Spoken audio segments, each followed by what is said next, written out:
यादव आघाडीवर। एक महत्त्वाची घडामोड, महुआमधून तेजप्रताप यादव आघाडीवर आहेत। दुसरीकडे तेजस्वी यादव सुद्धा आघाडीवर आहेत। महुआमधून तेजप्रताप यादव आघाडीवर आहेत।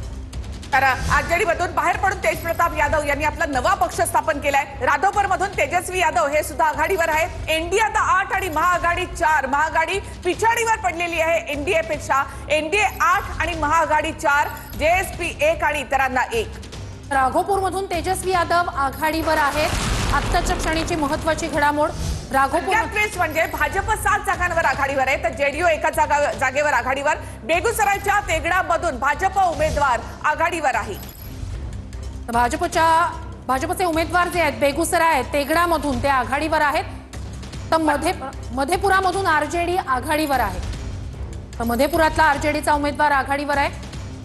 महुआमधून तेजप्रताप यादव हे देखील आघाडीवर आहेत। एनडीए 8 आणि महाआघाडी 6 आणि जेएसपी 1 आणि इतर 1। भाजप 7 जागांवर आघाडीवर आहे। आरजेडी 6 जागांवर आघाडीवर आहे। बेगुसरायच्या तेगडामधून भाजप उमेदवार आघाडीवर आहेत। एनडीए 10 आणि महाआघाडी 6, जेएसपी 1 आणि इतर 1, आरजेडी 6 आणि भाजप आता 9 जागांवर आघाडीवर, तर जेडीयू मात्र एका जागेवर आघाडीवर आहे।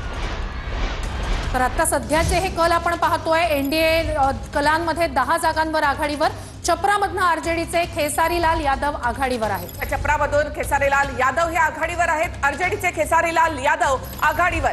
एनडीए 10 आणि महाआघाडी 6 यामध्ये भाजप आणि आरजेडी यांच्यामध्ये टक्कर। भाजप 9 आणि आरजेडी 6 जागांवर आघाडीवर। जेडीयूला फक्त एका जागेवर आघाडी मिळाली आहे।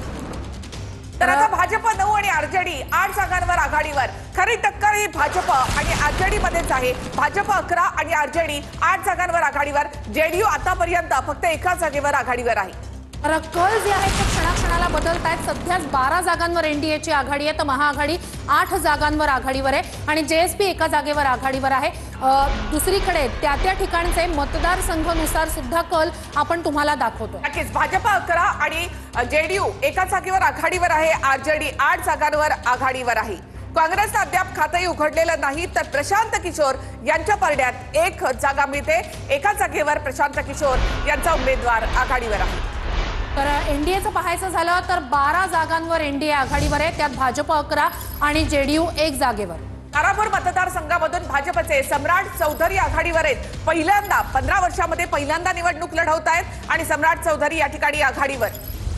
तर सम्राट चौधरी उपमुख्यमंत्री आहेत, पहिल्यांदाच निवडणूक रिंगणात आणि आता तारापूर मतदारसंघातून ते आघाडीवर असल्याची अपडेट। तारापूर मतदारसंघ हा भाजपचा मतदारसंघ मानला जातो। तिथून सम्राट चौधरी पहिल्यांदाच, अर्थात तो जेडीयू कडे होता। नितीश कुमार यांचा उमेदवार या ठिकाणी होता, मात्र नितीश कुमारांनी ही जागा सम्राट चौधरींसाठी सोडली आणि तारापूर मतदारसंघामध्ये सम्राट चौधरी या ठिकाणी आघाडीवर आहे। तर